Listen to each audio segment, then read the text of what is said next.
What if one morning you walked into your local supermarket, reached for a package of beef labeled Made in the USA, and discovered that the meat inside wasn't really under American control at all?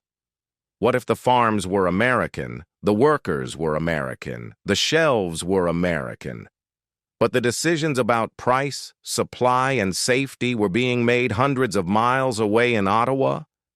Would that still feel like American beef? Would it still feel like America in control of its own food? This isn't some hypothetical what if.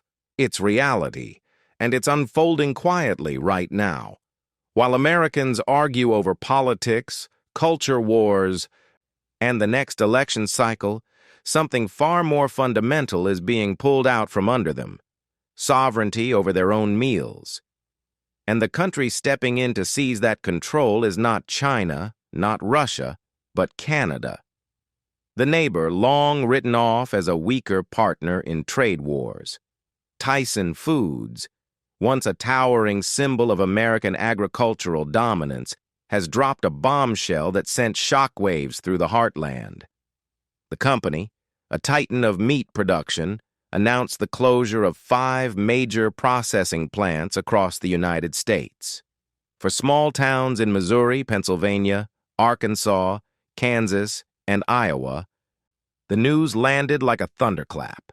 These weren't just buildings or jobs. These were lifelines. These were the anchors of entire communities. Picture it: a lifelong resident in Missouri standing outside the gates of a shuttered plant. She grew up with the hum of machinery, the steady rumble of trucks, the confidence that this place would always be there. Now the silence is unbearable. Her words are simple but cut deep. "It's our history. I've lived here my whole life. It breaks my heart. But this isn't just about broken hearts. It's about broken control." Walk into a supermarket in Texas. Grab a package of beef stamped Made in the USA. And here's the ugly truth: that beef may have been processed in a facility now run by a Canadian conglomerate. Yes, Canada. The country Washington once thought it could bully with tariffs is suddenly running meat plants inside America's own borders. Just a few years ago, when Donald Trump slapped heavy tariffs on Canadian agriculture, experts predicted Canada would buckle, lose ground, and eventually cave. That's not what happened. Instead, Canada quietly waited, patiently planned, and then struck when the moment was right. That moment came when Tyson stumbled. The company didn't fall because of foreign competition. It fell because America's own policies, inflation, and supply chain chaos drove it to its knees. And when Tyson shut plants, Canada stepped in with remarkable speed. Here's the twist: Ottawa didn't announce new exports. It didn't brag about shipping cheap beef back home. Instead, Canadian companies made a bolder move. They offered to operate Tyson's abandoned facilities inside the United States, keeping American workers and American supply lines, but running everything under Canadian oversight.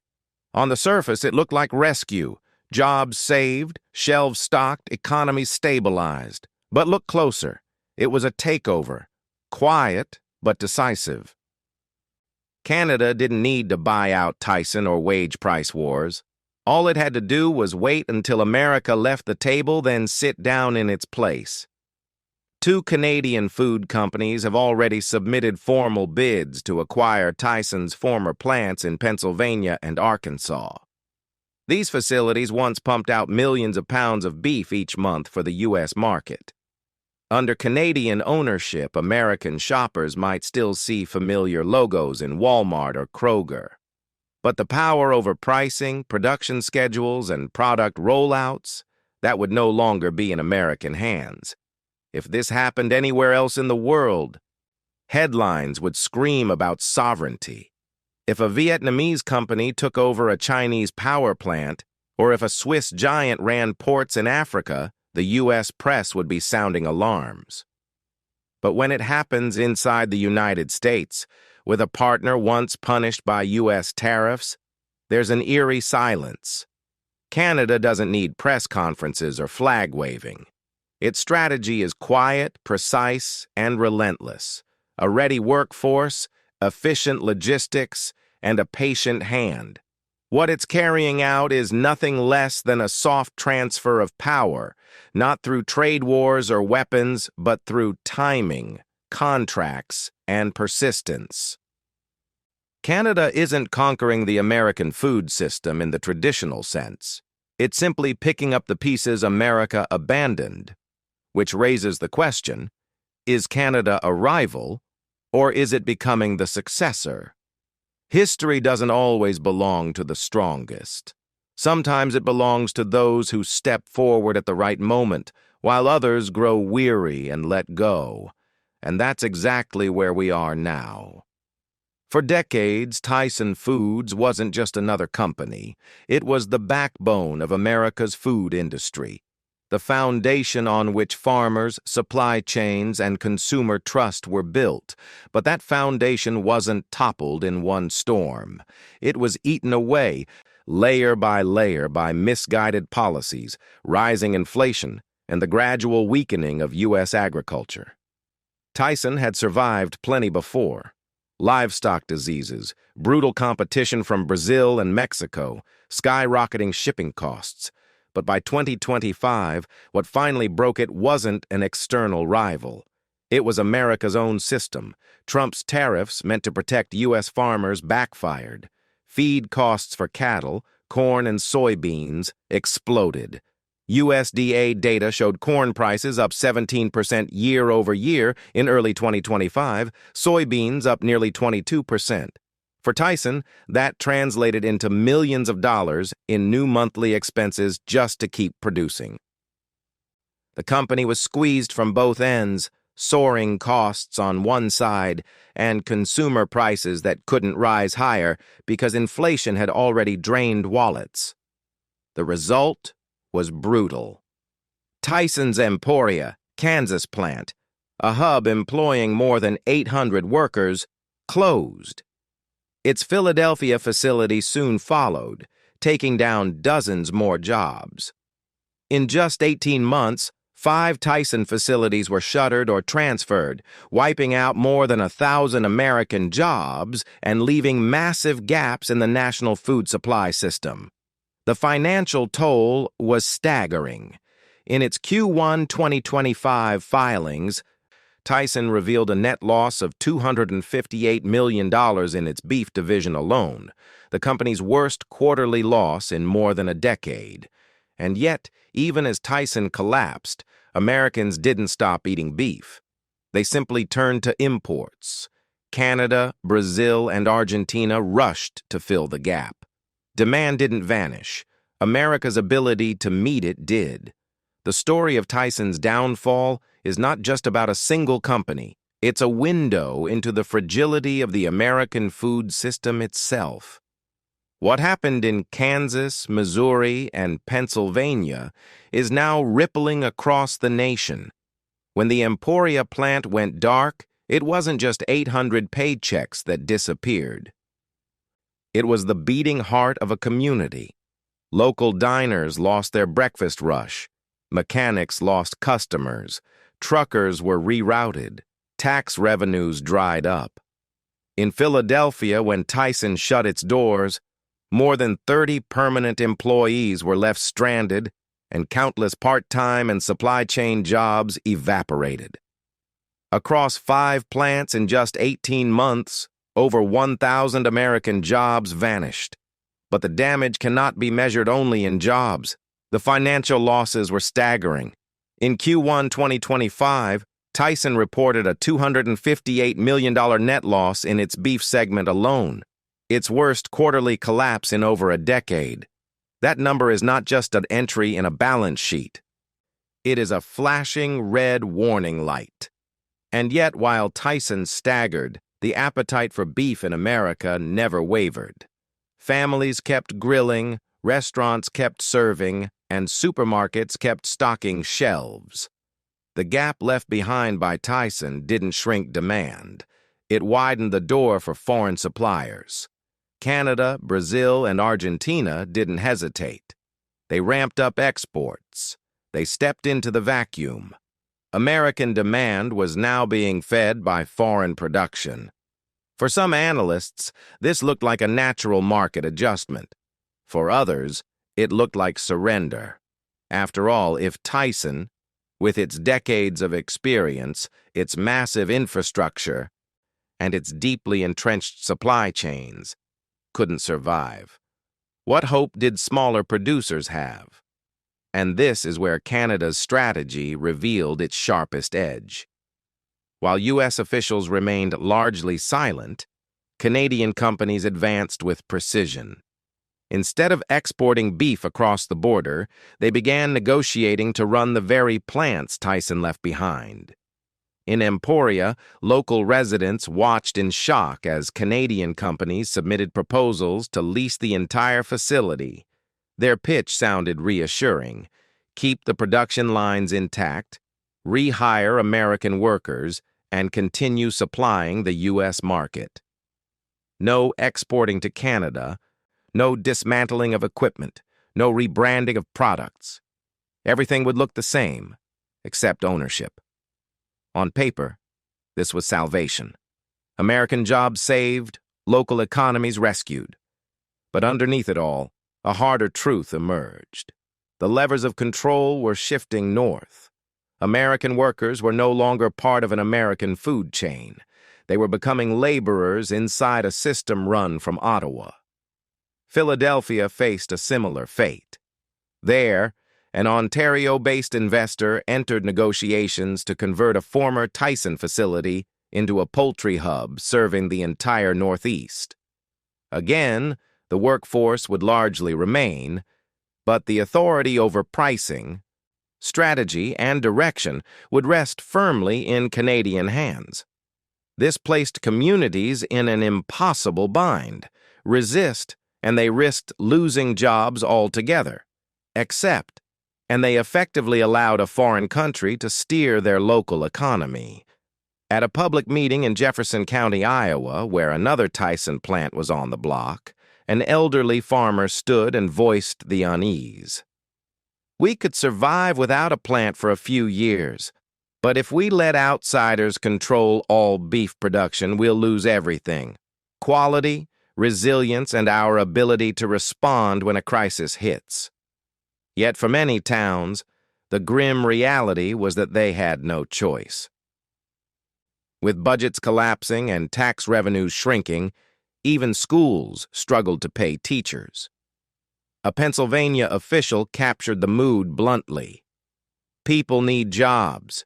Whether the flag outside is American or Canadian, what matters most is a paycheck. And that's the frightening part. Canada doesn't need to invade, doesn't need to strong-arm its way in. It just needs to lease, maintain, and quietly expand.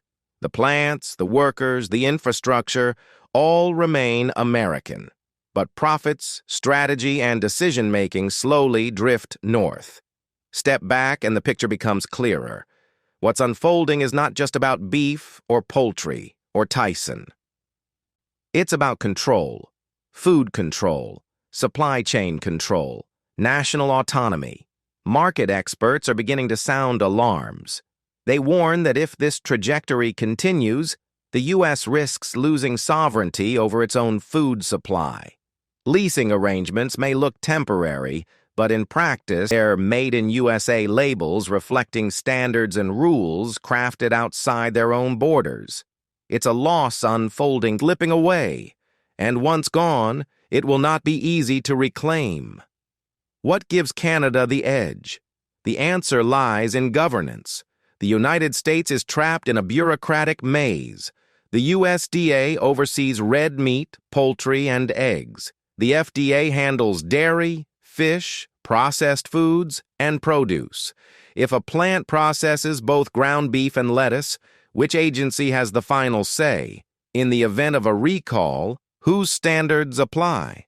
Through a streamlined system. The Canadian Food Inspection Agency, CFIA, works directly with Health Canada, overseeing safety, quality, and traceability. Consumer trust. The difference shows in the numbers. According to OECD data, red tape. The result is that U.S. retailers, tired of juggling multiple agencies and endless compliance headaches, are now signing contracts with Canadian processors. Not because Canadian beef is cheaper, not because it tastes better, but because the risk is lower and the system is more transparent. One supermarket executive in New Jersey told the Wall Street Journal, "We just need one integrated report. Canadian processors give us that. With the U.S., we spend hours chasing down paperwork from different agencies. Every time Canada detects risks faster, every time it reduces delays, it takes another step ahead. Quiet victories built not on slogans, but on operational efficiency. And with each step, America slips further behind." The consequences of Tyson's collapse go far beyond layoffs, financial losses, or empty plants. What's unraveling is trust, the very foundation of America's food system.